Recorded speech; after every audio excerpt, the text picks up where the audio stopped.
Hello dear students, welcome to proton the chemistry class. मेरा नाम है जय दैया और आज हम लोग बात करने वाले हैं अपने नए टॉपिक जिसका नाम है डिहाइड्रेशन ऑफ अल्कोहल के बारे में। यानी कि हम लोग अल्कोहल से क्या निकालने वाले हैं, पानी निकालने वाले हैं। कुछ लोग ये सोच रहे हैं कि सर अल्कोहल में पानी निकाला थोड़ी जाता है, अल्कोहल में तो पानी ऐड करा जाता है ना। पानी ऐड भी करेंगे बट हम लोग पहले ये देखने वाले हैं कि पानी निकाल लेते हैं अगर हम अल्कोहल से, तो अल्कोहल से पानी निकालने पर वो किस में कन्वर्ट होता है और किस तरीके से हम इन रिएक्शन को सॉल्व कर सकते हैं। बहुत ही सिंपल सी रिएक्शन होती है लेकिन इनसे बहुत अच्छे टाइप ऑफ क्वेश्चंस पूछे जा सकते हैं, बहुत अच्छे अच्छे कॉन्सेप्चुअल क्वेश्चंस भी पूछे जा सकते हैं। दिखने में छोटी सी रिएक्शंस दिखती है, हमें ये पता होता है कि अगर हम अल्कोहल से पानी निकालेंगे तो सिंपल सी अल्कीन बनेगी, लेकिन इससे बहुत अच्छे अच्छे डिफरेंट टाइप ऑफ क्वेश्चंस पूछे जा सकते हैं। रीअरेंजमेंट का बहुत अच्छा कॉन्सेप्ट इसमें यूज़ करा जा सकता है। एंड आप सभी को पता है कि आइसोमेरिज्म तो हर जगह यूज़ करी जा सकती है, तो आइसोमेरिज्म से रिलेटेड भी क्वेश्चन से पूछे जा सकते हैं। ओके, जैसा कि हम लोगों ने रीअरेंजमेंट ऑफ कार्बोकेटाइन में बहुत सारे डिफरेंट टाइप ऑफ क्वेश्चंस करे थे, इसी तरीके से हम लोग क्या करेंगे, इस वाली रिएक्शन के भी बहुत सारे different type of question solve करेंगे। क्लियर है? चलिए स्टार्ट करते हैं हम लोग अपनी रिएक्शन के बारे में जिसका नाम है डिहाइड्रेशन ऑफ अल्कोहल, यानी अल्कोहल से पानी को निकालना। तो पानी निकालेंगे हम लोग अल्कोहल से, पानी मिक्स नहीं करेंगे। पानी मिक्स हम तब करेंगे जो हम लोगों का सिलेक्शन हो जाए। क्लियर? फिर तो पानी मिक्स क्यों करेंगे हम लोग। चलिए, डिहाइड्रेशन ऑफ अल्कोहल की अगर हम बात करें तो सिंपल सा तरीका है। देखो मैं आपको बताता हूँ कि किस तरीके से होता है। पहले हम लोग कोई भी एक एल्कीन ले सकते, सॉरी अल्कोहल ले सकते हैं। एल्कीन तो क्या ही लेंगे, ये हमारे पास में एक अल्कोहल है सपोज, ठीक है, ये है अल्कोहल। इस अल्कोहल में हम क्या करने वाले हैं, इसमें से हम पानी निकालने वाले हैं। तो आप सभी को पता है कि पानी निकालने के लिए हमें ऐसे रिएजेंट्स को यूज़ करना होता है जो डिहाइड्रेटिंग एजेंट्स होते हैं, जो बेसिकली पानी एब्जॉर्ब कर सकते हैं यानी पानी निकाल सकते हैं। ऐसा तो है नहीं कि हम लोगों ने चम्मच भरा और पानी निकल गया। तो कुछ डिहाइड्रेटिंग एजेंट जो है वो हमें यूज़ करना पड़ता है और सबसे बेस्ट एग्जाम्पल होता है अपना H2SO4। अगर मैं इसमें H2SO4 डालूंगा तो यहाँ से पानी निकल जाएगा और जैसे ही पानी निकलेगा तो ये कुछ इस तरीके से अपनी एल्कीन जो है वो बन जाएगी। यानी हमने यूज़ करा था अल्कोहल, क्या यूज़ करा था हमने, अल्कोहल यूज़ करा था और अल्कोहल में से पानी निकाल लिया और क्या बन गया, एल्कीन बन गया। कुछ लोगों को दिक्कत हो रही है कि अल्कोहल से सब पानी क्यों निकाला जा रहा है, ठीक है, रिएक्शन है।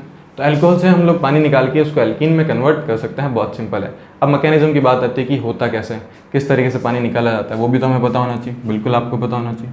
देखिए मैकेनिज्म की अगर हम बात करें तो बहुत ही सिंपल सी बेसिक सी इसकी मैकेनिज्म होती है। देखो आपके पास में ये है अल्कोहल, अल्कोहल से पहले सबसे पहले हम रेस्पेक्ट देंगे H2SO4 के साथ। देखो यहाँ पे होता क्या है, इसको हम लोग थोड़ा सा अच्छे से तरीके से समझेंगे। देखो H2SO4 है, H2SO4 के अंदर देखो आप इसको ये कंसिडर कर सकते हो, एक सल्फर है, 4 ऑक्सीजन है और 2 हाइड्रोजन है ना, एक फ्रेंड्स का पूरा ग्रुप है। तो इसमें से क्या होता है कि ये जो H2SO4 होता है, इनमें क्या हो जाती है, लड़ाई हो जाती है।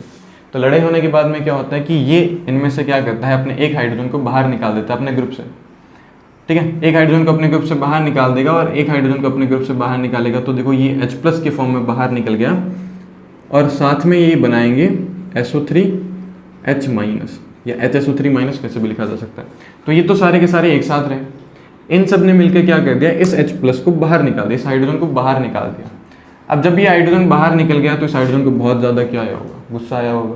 तो जब इस हाइड्रोजन को बहुत ज़्यादा गुस्सा आया होगा तो ये किसको देखेगा, ये इधर उधर घूमता रहेगा। और आप सभी को पता है कि जब आपको कोई बाहर निकाल देता है या फिर आपको है ना अलग कर देता है तो फिर आपको एक ही चीज़ चाहिए होती है जो कि यहाँ पे लिखी हुई है, आप लोग देख सकते हैं। तो ये भी किसके शरण में चला जाएगा, ये भी अल्कोहल की शरण में चला जाएगा। तो ये किसके पास में जाएगा, अल्कोहल के पास में जाएगा, जो घूमता हुआ होगा तो इसको अल्कोहल दिखेगा। अल्कोहल जैसे ही इसको दिखेगा तो ये अल्कोहल इसकी मदद करेगा। इसकी मदद कैसे करेगा, सभी को पता है अल्कोहल सबकी मदद कर देता है। तो अल्कोहल क्या करेगा, अपने लोन पेयर इसको डोनेट कर देगा। इससे पूछा गया कि भाई तुम्हें क्यों बाहर निकाला गया, तो इसने कहा कि हमें बाहर निकाल दिया गया किसी रीज़न से, मुझे अब इलेक्ट्रॉन की तलाश है, मुझे इलेक्ट्रॉन चाहिए, आप मुझे इलेक्ट्रॉन दो। तो अल्कोहल इसको अपने इलेक्ट्रॉन दे देगा और जब अल्कोहल अपने इसके इलेक्ट्रॉन दे देगा तो देखो ध्यान से, ये जो हाइड्रोजन आया ये तो अल्कोहल से चिपक गया पूरा का पूरा, निकल ही नहीं रहा है, ठीक है। ये क्या हो गया, ये अल्कोहल के साथ चिपक गया है पूरा का पूरा। अब अगर ये अल्कोहल के साथ चिपक गया है तो ऑक्सीजन पर कौन सा चार्ज आएगा, प्लस का चार्ज आएगा, जबकि ऑक्सीजन जो होता है वो हाई इलेक्ट्रोनेगेटिव कैटेगरी का होता है। हाई इलेक्ट्रोनेगेटिव कैटेगरी पर कभी भी पॉजिटिव चार्ज स्टेबल नहीं होता है। ये पॉजिटिव चार्ज रखना नहीं चाहेगा, इसको पसंद नहीं है कि इसके ऊपर कोई पॉजिटिव चार्ज रख दे। तो देखो यहाँ से दो तरीके हो सकते हैं, सुनना ध्यान से। हो सकता है कि ये अपना वापस H+ बाहर निकाल दे। क्यों? क्योंकि अल्कोहल कहेगा कि भाई हमारे ऊपर प्लस चार्ज आ गया तो हम उसको टॉलरेट नहीं करेंगे, अब वापस निकलो बाहर जा करके। दूसरा, यहाँ से क्या हो सकता है कि वाटर जो है वो पूरा का पूरा यहाँ से लीव कर जाए। क्या कर जाएगा? पूरा का पूरा वाटर जो है वो यहाँ से लीव कर जाए। जैसे ही वाटर जो है वो लीव करेगा, तो देखो जैसे ही यहाँ पे वाटर जो है वो लीव करेगा कुछ इस तरीके से यहाँ पे पॉजिटिव चार्ज बन जाएगा। क्लियर है सभी को? यहाँ से पॉजिटिव चार्ज बन गया और ये आपका बन गया कार्बोकेटायन। क्या बन चुका है? कार्बोकेटायन। बहुत ही इंपॉर्टेंट। अच्छा देखो, ये जो कार्बोकेटायन है, ये जो कार्बोकेटायन है, इस वाले कार्बोकेटायन में, क्योंकि ये वाला कार्बोकेटायन किसी भी पाई कॉम्प्लेक्स के कारण नहीं बना है, तो ये जो कार्बोकेटायन है ये क्लासिकल कार्बोकेटायन है, यानी CCC है। कैसा सी है? Classical carbocation. तो CCC अगर है तो इसके अंदर रीअरेंजमेंट हो सकता है। क्या हो सकता है? रीअरेंजमेंट हो सकता है। ध्यान रखना, दो टाइप के कार्बोकेटायन आते हैं, classical carbocation, non classical carbocation. Classical carbocation वो होते हैं जो सीधे डायरेक्टली बन जाते हैं। नॉन क्लासिकल कार्बोकेटायन हमेशा पाई कॉम्प्लेक्स की वजह से ही बनेंगे, जिनमें रीअरेंजमेंट होने की पॉसिबिलिटी नहीं होती है। तो ये क्लासिकल कार्बोकेटायन है, इसमें रीअरेंजमेंट होने की पॉसिबिलिटी है। अब सुनना ध्यान से, यहाँ पे हो गया, यहाँ पे किसका फॉर्मेशन हुआ? कार्बोकेटायन का फॉर्मेशन हुआ। तो ये जो आपका प्रोसेस होगा, ये वाला प्रोसेस स्लो प्रोसेस होगा और यही आपका RDS हो जाएगा। क्या हो जाएगा? RDS होगा। Formation of carbocation in dehydration of alcohol is RDS step. Clear? अब सुनना ध्यान से। देखो होता है ना कि कई बार जब लड़ाई हो जाती है तो उस टाइम हमें पता नहीं चलता, फिर बाद में हमें रियलाइज़ होता है कि हम लोगों ने उसके साथ गलत करा है। तो ये जो SO3 वाले ग्रुप्स हैं पूरे के पूरे, ये घूमते हुए आएंगे और सबसे पूछेंगे कि हमारा H+ कहाँ गया। तो देखो ये सब इधर उधर घूम रहा था, पूछ रहा था, फिर ये अल्कोहल के पास में गया। तो इसने कहा कि तुम्हारे पास में H+ आया था कि नहीं आया? तो इसने कहा कि मेरे पास में H+ तो आया था, लेकिन इस H+ की वजह से मैं पूरा का पूरा वाटर के फॉर्म में लीव कर गया। तो अब देखो ये किसके पास में जाएगा? इस कार्बोकेटायन के पास में जाएगा। ये इस कार्बोकेटायन के पास में जाकर के बोलेगा हमें हमारा H+ दो। क्या बोलेगा? ये वाला जो है ये इसके पास में जाएगा और ये बोलेगा कि हमें हमारा H+ दो। तो ये कहेगा कि हम H+ कहाँ से दे सकते हैं, तो अब इसको जबरन देना पड़ेगा अपना H+। तो ये अपना H+ देगा। तो सुनना ध्यान से सभी लोग, देखो यहाँ से हाइड्रोजन आ गया, दिख गया इसको हाइड्रोजन। इधर वाला जो आपको हाइड्रोजन दिख रहा है, ये वाला हाइड्रोजन बाहर चला जाएगा in the form of H+, और ये इसके जो बॉन्ड्स होंगे वो यहाँ बना देंगे डबल बॉन्ड। क्या बना देंगे? क्यों? क्योंकि जो ये वाला पूरा ग्रुप था ये अपना H+ लेने वापस आ गया, और जैसे ही H+ लेने आएगा इस वाले कंपाउंड को H+ देना पड़ेगा। क्यों? क्योंकि सबसे पहले यही H+ आके जुड़ा हुआ होता। ठीक है, अब वो तो वाटर के फॉर्म में लीव कर गया, बट इसको तो अपना H+ देना ही पड़ेगा। अगर ये H+ देना पड़ेगा, H+ के फॉर्म में बाहर निकल जाएगा और ये वापस इसके साथ में क्या हो जाएगा? जुड़ जाएगा, और ये कुछ इस तरीके से अपने पास में क्या बन जाएगी? एल्कीन बन जाएगी। क्लियर है सभी को? तो ये सिंपल सा प्रोसेस होता है। देखो इस रिएक्शन में जो H2SO4 होता है वो एज ए कैटलिस्ट यूज़ करा जाता है। कैटलिस्ट आप सभी को पता है कि रिएक्शन में यूज़ तो करा जाता है, बट कभी भी रिएक्शन में कंज्यूम नहीं होता। क्लियर है? तो सिमिलर ऐसा ही है, इसने अपना H+ दिया था, किसी रीजन की वजह से इन सब ने मिल करके हाइड्रोजन को बाहर निकाल दिया। अब वो हाइड्रोजन घूमता हुआ गया ऑक्सीजन के पास, यानी अल्कोहल के पास, और उसके जो ऑक्सीजन के इलेक्ट्रॉन्स थे, ऑक्सीजन ने अपने इलेक्ट्रॉन्स डोनेट कर दिए उसको। जैसे ही डोनेट करे वो उसके साथ चिपक गया। जैसे ही साथ में चिपका, अब ऑक्सीजन को बहुत ज़्यादा दिक्कत होने लगी क्योंकि उस पर पॉजिटिव चार्ज आ गया। अब ये जो पॉजिटिव चार्ज है इसको हटाने के लिए उसके पास में दो तरीके हैं। पहला तरीका कि वो वापस रिवर्स चला जाएगा, अल्कोहल में बदल जाएगा, कि हाइड्रोजन को वापस हटा देगा। दूसरा तरीका उसके पास में है, होता है ऐसा बिल्कुल भी, दूसरा तरीका उसके पास में है कि वो पूरा का पूरा एज ए वाटर के फॉर्म में क्या कर जाए? लीव कर जाए। तो ये वाटर के फॉर्म में लीव करता है, ये कार्बन बहुत जल्दी से हटा लेगा इसको, कार्बन से इलेक्ट्रॉन लेकर के चला जाएगा। जब कार्बन से इलेक्ट्रॉन लेके चला जाएगा तो कार्बन पर पॉजिटिव चार्ज छोड़ के जाएगा और ये बन जाएगा कार्बोकेटायन। ये वाला जो कार्बोकेटायन है अब इसके पास वापस घूमता हुआ ये जो SO3 वाला ग्रुप है ये घूमता हुआ आएगा और बोलेगा कि हमें हमारा H+ दो, क्योंकि तुमने H+ लिया था, तुम्हारे पास में H+ आया था, तो हमें तो अपना H+ चाहिए। ये वापस अपना H+ लेकर के चला जाएगा और फिर यहाँ पे क्या हो जाएगा? डबल बॉन्ड फॉर्म हो जाएगा। और इस तरीके से, क्योंकि यहाँ नेगेटिव यहाँ पॉजिटिव, और क्या बन जाएगा? डबल बॉन्ड प्लस माइनस का डबल बॉन्ड बन जाएगा। क्लियर है? सिंपल सा। इस तरीके से आप क्या कर सकते हो? इस वाले रिएक्शन को समझ सकते हो। बहुत ही सिंपल सा तरीका है। रीअरेंजमेंट हो सकता है, क्यों? क्योंकि ये CCC है। CCC होने का मतलब क्या होता है? Classical carbocation. तो आप सभी लोग इसको नोट करें, फिर हम लोग इस पर बेस्ड एग्जांपल्स करते हैं। बहुत ही सिंपल सी रिएक्शन है। कुछ चीज़ें अगर हम बात करें इसके अंदर, तो ये एक टाइप ऑफ एलिमिनेशन रिएक्शन है, इवन रिएक्शन होती है। अगर हम बात करें कि मॉलिक्युलैरिटी जो होती है इसकी 1 होती है, ऑर्डर ऑफ रिएक्शन की भी बात करें तो 1 होती है। रेट जो है वो किस पर डिपेंड करेगी, तो हम लोग बोल सकते हैं कि सिर्फ और सिर्फ एक ही जो स्पीसीज है जो अल्कोहल की कंसंट्रेशन पर डिपेंड करेगी।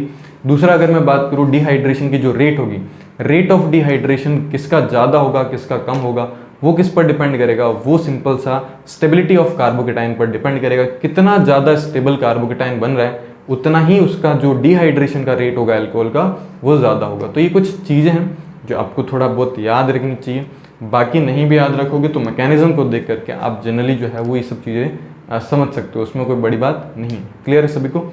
चलिए आप लोग इसको नोट करें, फिर हम कुछ एग्जांपल्स एंड कुछ पॉइंट्स इसके नोट कर लेते हैं। ओके स्टूडेंट्स, अब हम बात करते हैं कुछ एग्जांपल्स के बारे में एंड कुछ पॉइंट्स इससे रिलेटेड नोट पॉइंट्स हैं, तो आप लोग लिख लेना अपनी कॉपी में। ये वाली जो रिएक्शन होती है वो रिवर्सिबल रिएक्शन होती है, एलिमिनेशन रिएक्शन होती है, इवन मैकेनिज्म को फॉलो करती है। एंड अगर हम बात करें एंडोथर्मिक होती है, formation of carbocation is RDS, जो कि मैंने आपको पहले ही बता दिया था। रेट ऑफ डिहाइड्रेशन अगर आप बात करें तो it is directly proportional to stability of carbocation, molecularity 1 होती है, ऑर्डर ऑफ रिएक्शन 1 होता है, rate is directly proportional to RH2+। And ये कुछ पोटेंशियल एनर्जी का ग्राफ बनता है। एंड इसके अंदर जो एल्कीन बनती है जनरली या यूजुअली अगर आप बोल सकते हैं कि जो सर्जेफ एल्कीन होती है it is more stable as compare to Hofmann alkene. दो टाइप की एल्कीन होती है, एक सर्जेफ एल्कीन होती है और एक हॉफमैन एल्कीन होती है। क्लियर है सभी को? जिसमें नंबर ऑफ अल्फा हाइड्रोजन ज़्यादा होते हैं वो सर्जेफ होती है और जिसमें नंबर ऑफ अल्फा हाइड्रोजन कम होते हैं वो हॉफमैन होती है। सही? चलिए अब हमारे पास में कुछ एग्जाम्पल्स हैं, इन एग्जाम्पल्स को हम लोग प्रैक्टिस करते हैं। बहुत ही सिंपल सा एग्जाम्पल है। मेन आपको कार्बोकेटाइन बना के उसको रीअरेंज करवा के फिर एल्कीन बनानी है, ये सबसे इंपॉर्टेंट टॉपिक रहेगा अपना। तो देखो सबसे पहला अगर मैं बात करूँ अल्कोहल का, तो देखो सबसे पहले तो आपको क्या करना है, सबसे पहले आपको इसको कन्वर्ट करना है कार्बोकेटाइन। तो देखो बहुत ही सिंपल है कि ये वाला कार्बोकेटाइन हो गया। अब इसको यहाँ से आपको क्या करना है, एक हाइड्रोजन हटाओ, डबल बॉन्ड लगा दो, तो जो डबल बॉन्ड बनेगा वो कुछ इस तरीके से बनेगा। अब यहाँ लगाओ, यहाँ लगाओ, यहाँ लगाओ, एक ही बात है। अगला हम लोग देखें, इसमें भी हमने क्या कर रखा है, H+ की रिएक्शन करवा रखी है। तो देखो बहुत ही सिंपल है, पहले आप क्या कर लो, पहले आप कार्बोकेटाइन बना लो। ये कार्बोकेटाइन बन गया। इस कार्बोकेटाइन बनने के बाद इसको क्या कर दो, थोड़ा सा रीअरेंज कर दो, क्योंकि अगर आप यहीं बनाएंगे तो ये ज़्यादा स्टेबल होगा कि नहीं होगा हम देखेंगे। पहले हम लोग क्या कर लेते हैं, हम एक कार्बोकेटाइन बना लेते हैं इधर। ये मैंने कार्बोकेटाइन बनाया। अब इस कार्बोकेटाइन से हम लोग क्या कर सकते हैं, एल्कीन का फॉर्मेशन कर सकते हैं। अब देखो एक डबल बॉन्ड यहाँ लगाया जा सकता है, दूसरा डबल बॉन्ड हम यहाँ पर भी लगा सकते हैं। क्लियर है? तो मैं दूसरा डबल बॉन्ड यहाँ लगा रहा हूँ, देखो यहाँ पे भी तो डबल बॉन्ड लगाया जा सकता है। मैं इससे एक हाइड्रोजन निकालूँ, अगर मैं इससे एक हाइड्रोजन निकालूंगा तो यहाँ से भी लगाया जा सकता है। अब देखो यहाँ लगाओगे तो ये सेम ही बात है, उसमें कोई ज़्यादा दिक्कत वाली बात नहीं है। अब आपको इन दोनों में से चेक करना है कौन सर्जेफ प्रोडक्ट होगा, कौन हॉफमैन प्रोडक्ट होगा। तो ये वाला जो है, इसकी अगर आप बात करें अल्फा हाइड्रोजन की, तो इसमें देखो अल्फा हाइड्रोजन 3 2 5 है। कितने हैं? 3 2 5 अल्फा हाइड्रोजन है। इसमें अगर आप बात करो तो 3 3 6 6 और 3 9। तो ये वाला आपका मेजर प्रोडक्ट हो जाएगा। सॉरी क्या लिख दिया मैंने, ये वाला आपका मेजर प्रोडक्ट हो जाएगा। क्लियर है सभी को? MaGOR मेजर हो जाएगा। अगला वाला ध्यान से देखें, अगले वाले में आप सिंपल क्या कर सकते हो, पहले तो आप बनाएं कार्बोकेटाइन, कार्बोकेटाइन बना के फिर इसको रीअरेंज करवाएं। अब देखो अगर आप वही मिस्टेक वापस से करेंगे, इधर वाला कर सकते हैं और इसमें एक और प्रोडक्ट बनाया जा सकता है, वो की जो है यहाँ पे इस तरीके से। अब आपको ये चेक करना आना चाहिए कि कौन सा किसमें ज़्यादा अल्फा हाइड्रोजन है। सो इसमें अल्फा हाइड्रोजन की अगर आप बात करें तो देखो 2 और 2 4 है, जबकि इसमें अल्फा हाइड्रोजन की बात करेंगे तो देखो सिंपल है, यहाँ से 2, यहाँ से भी 2 और यहाँ से 3। तो देखो 3 + 2 + 2 टोटल कितने हो जाएंगे, 7 अल्फा हाइड्रोजन हो जाएंगे। तो ये आपका ज़्यादा स्टेबल हो जाएगा। इसी तरीके से ये वाला कंपाउंड, इस वाले कंपाउंड को ध्यान से देखेंगे सभी लोग, बड़े ही ध्यान से देखेंगे, मिस्टेक यहीं पे होनी स्टार्ट होगी। ये आपके पास में आ गया, इधर आ गया पॉजिटिव चार्ज, क्योंकि OH को हटाओ पॉजिटिव लगाओ। अब देखो यहाँ पे अगर आप डायरेक्ट एल्कीन बना देंगे तो ये भी आपकी मूर्खता होगी, क्योंकि आपने रीअरेंजमेंट का कॉन्सेप्ट नहीं लगाया, जबकि इसमें लिखा हुआ था कि आप इसमें रीअरेंजमेंट ऑफ कार्बोकेटाइन करवा सकते हैं। तो आपको क्या करना है, अब आप यहाँ से भी गलती कर सकते हैं कि इस वाले को उठा करके यहाँ ले आओ। अरे सिर्फ शिफ्टिंग ही थोड़ी होती है रीअरेंजमेंट। रीअरेंजमेंट का मतलब होता है कि आपको कैसे भी करके उसको स्टेबल बनाना है, यानी रिंग को एक्सपेंड भी तो करवा सकते हो। देखो ये वाला पॉजिटिव चार्ज क्या इस वाले रिंग से डायरेक्टली अटैच्ड है? बिल्कुल है। इस वाले बॉन्ड को तोड़ो, जैसे इस वाले बॉन्ड को तोड़ेंगे इधर आएगा प्लस, इधर आएगा माइनस। तो देखो जैसे ये प्लस और माइनस का सिस्टम बनेगा तो मैं इसको कुछ इस तरीके से बना देता हूँ। देखो ये वाला बॉन्ड टूट चुका है, इधर आएगा अपने पास में, ये इधर आएगा, ये पॉजिटिव चार्ज, ये पॉजिटिव चार्ज और ये नेगेटिव। नेगेटिव को पॉजिटिव से मिला दूँ, जैसे आप नेगेटिव को पॉजिटिव से मिलाओगे तो यहाँ आपका आ गया पॉजिटिव और यहाँ आ गया ये। इसको रीअरेंज करवाओगे तो रीअरेंज करवाने के बाद आपको कुछ इस तरीके से मिलेगा, ये पॉजिटिव चार्ज आ गया। सिमिलर ऐसा प्रोडक्ट बनेगा। वापस से आप क्या कर सकते हो, यहाँ बना सकते हो। तो बहुत ही सिंपल सा तरीका। अगले वाले को ध्यान से देखें, अगला वाला भी इम्पोर्टेंट है। क्या है ये, देखो यहाँ आपके पास में OH है तो सबसे पहले तो काम कर दें कि इसको इस तरीके से बना दें। अब ध्यान रखना ये वाला जो पॉजिटिव चार्ज है ये मोर स्टेबल है। क्यों? क्योंकि ये रेजोनेंस स्टेबलाइज है। अगर ये रेजोनेंस स्टेबलाइज है तो आप डायरेक्ट, अब देखो यहाँ मत बनाना पॉजिटिव डबल बॉन्ड, यहाँ बनाना, क्योंकि यहाँ बनाओगे तो ये जो होगा ये प्रॉपर ज़्यादा अच्छे से स्टेबल नहीं रहेगा, है ना। तो ये क्यूमीन्स बन जाएगी, ठीक है। तो हमें क्यूमीन नहीं बनानी है, हमें इस तरीके से क्या बनाना है, कॉन्जुगेट एल्कीन्स बनानी है। ये है आपके पास में conjugate, sorry not conjugate, conjugated alkene. यानी कि इसमें क्या हो सकता है, रीअरेंजमेंट हो सकता है, मोर स्टेबल एल्कीन बन सकती है। क्लियर है सभी को? तो यहाँ पे अगर आपको नीचे वाला पॉइंट नहीं दिख रहा है तो मैं बोल देता हूँ Saytzeff alkene is more stable usually, जो कि मैंने पहले ही आपको बता दिया। ये इस तरीके से आप कर सकते हो। कुछ एग्जांपल्स हम लोग और करते हैं, फिर आपको कुछ एग्जांपल्स होमवर्क में दिए जाएंगे। क्लियर है सभी को? फटाफट से इसको नोट करें, फिर हम लोग देखते हैं नेक्स्ट एग्जाम्पल्स को। ओके स्टूडेंट्स, अब हम बात करते हैं नेक्स्ट एग्जाम्पल्स के बारे में। तो बहुत ही इंपॉर्टेंट एग्जाम्पल्स हैं, कुछ आपको खुद से करना है, कुछ मैं आपको सॉल्व करवाऊंगा। क्लियर? तो देखिए हम लोग फर्स्ट वाला एग्जाम्पल जो है वो सॉल्व करते हैं। फर्स्ट वाला एग्जाम्पल को किस तरीके से करेंगे, तो बहुत ही सिंपल है। इसको हटाओ, पॉजिटिव बनाओ, तो कुछ इस तरीके का पॉजिटिव आपके पास में बनेगा। यहाँ आपके पास में कुछ इस तरीके का ये वाला पॉजिटिव आ जाएगा। अब देखो दो तरीके हैं कि आप यहाँ पे डबल बॉन्ड बनाओगे कि आप यहाँ पे डबल बॉन्ड बनाओगे। देखो यहाँ पे डबल बॉन्ड कभी नहीं आ सकता, तो मैं इसके दोनों पॉसिबिलिटी जो है वो लिख देता हूँ ताकि आप लोग मिस्टेक ना करें। क्लियर है? तो अगर आप कुछ इस तरीके से डबल बॉन्ड बनाना चाहते हैं और अगर आप लोग कुछ इस तरीके से डबल बॉन्ड बनाना चाहते हैं तो इसमें से कौन ज़्यादा स्टेबल होगा? ठीक है, तो देखो यहाँ पे अगर आप देखेंगे तो कॉन्जुगेशन नहीं आएगा, जबकि यहाँ पे कॉन्जुगेशन आएगा। तो ये वाला ज़्यादा स्टेबल होगा, ये वाला नहीं होगा। तो आप ये लिख लेना, ये वाला पॉसिबल नहीं होगा। अब ये वाला इंपॉर्टेंट है, इसको आप लोग ध्यान से देखना। OH हटाओ तो यहाँ पे आपके पास में क्या है, पॉजिटिव चार्ज आएगा। अब इस वाले पॉजिटिव चार्ज को अगर आप देखें ध्यान से तो कुछ किस तरीके से बनाया जा सकता है। देखो बहुत ही सिंपल है, एक डबल बॉन्ड यहाँ लगा सकते हो, चाहो तो एक डबल बॉन्ड यहाँ लगा सकते हो। तो देखो कुछ इस तरीके से बन सकता है, ये वाला डबल बॉन्ड आपके पास में आ जाएगा। इसको अगर आप ध्यान से देखेंगे तो एक हाइड्रोजन इधर आएगा, एक हाइड्रोजन इधर आएगा। तो ये वाला जो बनने वाला चीज़ है वो ये बनेगा ट्रांस। अगर ये ट्रांस बनेगा तो आप इसका सिस भी बना सकते हो, यानी इसके दो बनेंगे। क्लियर है सभी को? अगला वाला अगर आप ध्यान से देखें तो ये भी बहुत सिंपल है। इसमें आपको क्या करना है, कुछ इस तरीके से दिया हुआ है। तो आप क्या करें, यहाँ पे आपके पास में पॉजिटिव चार्ज आएगा। इस वाले पॉजिटिव चार्ज को पहले आपको क्या करना है, सॉरी कुछ नंबर ऑफ कार्बन कम हो गए होंगे, तो आप एक काम कर सकते हो, रीअरेंज करने की वैसे रिक्वायरमेंट भी नहीं पड़ेगी। आप डायरेक्ट क्या कर दो, पॉजिटिव चार्ज का बॉन्ड जो है वो यहाँ बना दो, ये डबल बॉन्ड, ये डबल बॉन्ड, ये दोनों डबल बॉन्ड कॉन्जुगेशन में चले जाएंगे तो ज़्यादा स्टेबल हो जाएगा। ये वाला जो कंपाउंड आपको दिख रहा है इस वाले में भी क्या कर सकते हो, देखो इस वाले को आप इस ऑक्सीजन के साथ कभी रेजोनेंस में नहीं ला सकते, तो ये सिंपल सा यहाँ, सॉरी इसको तो ला सकते हैं आप लोग, यहीं बनेगा। ये डबल बॉन्ड ज़्यादा स्टेबल यहीं रहेगा। आप नीचे भी चाहो तो बना सकते हो, बट नीचे वाला ज़्यादा यूजफुल नहीं रहेगा आपके लिए, तो आप ऊपर वाला बनाओगे। देखो अब बाकी वाले सारे सिंपल हैं।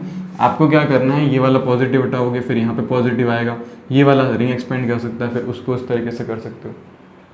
तो ये इतने ज़्यादा डिफिकल्ट नहीं है जितना आपको दिख रहा है एग्जाम्पल्स में।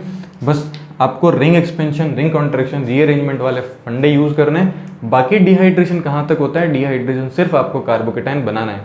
कार्बोकेटाइन को रीअरेंज कैसे करवाना है वो मैंने आपको पहले ही बता दिया है। तो ये बहुत अच्छे एग्जाम्पल्स हो सकेंगे रीअरेंजमेंट ऑफ कार्बोकेटाइन के, तो आप इनको भी यूज़ करना और देखना कि इनके क्या क्या प्रोडक्ट्स बनेंगे। सिमिलर इन्हीं एग्जाम्पल्स को हम लोग वापस से नेक्स्ट वीडियो में डिस्कस करेंगे।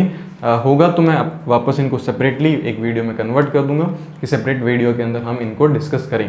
पहले आप लोग जरूर से इनको क्या करें, खुद से सॉल्व करें। खुद से सॉल्व करके आप देखें कि कौन कौन से किस तरीके से कॉन्सेप्ट अप्लाई इसमें करे जा रहे हैं। ठीक है, आप उनको अगर यूज़ करेंगे तो मेरे हिसाब से आपको बहुत अच्छे से रीअरेंजमेंट का concept and dehydration of alcohol की क्वेश्चन जो है बहुत आराम से आप लोग क्या कर सकते हैं, इनको सॉल्व कर सकते हैं। ठीक है, ज़्यादा डिफिकल्ट नहीं है, छोटी सी रिएक्शंस होती है, लेकिन इनको बहुत अच्छे लेवल पर लेके जाया जा सकता है। छोटे छोटे जो कॉन्सेप्ट्स होते हैं उनको यूज़ कर दें अगर इनके अंदर, तो बहुत अच्छे लेवल के एग्जाम्पल्स ये बन सकते हैं। क्लियर है? ओके, आई होप आपको ये पूरा का पूरा डिहाइड्रेशन ऑफ अल्कोहल ये समझ में आया होगा। अगर आपको वीडियो पसंद आए तो वीडियो को लाइक कीजिए, वीडियो को शेयर करें, चैनल को सब्सक्राइब करें। अगर आपकी जो भी डाउट, जो भी क्वेरी रहती है, आप कमेंट बॉक्स में कमेंट कर सकते हैं। अदरवाइज आप हमारे इंस्टाग्राम हैंडल्स को भी ज्वाइन कर सकते हैं, इंस्टाग्राम, व्हाट्सअप, टेलीग्राम, इन सबको भी ज्वाइन कर सकते हैं, वहाँ आप हमसे कनेक्ट हो सकते हैं। मिलते हैं नेक्स्ट वीडियो के अंदर, तब तक के लिए गुड बाय।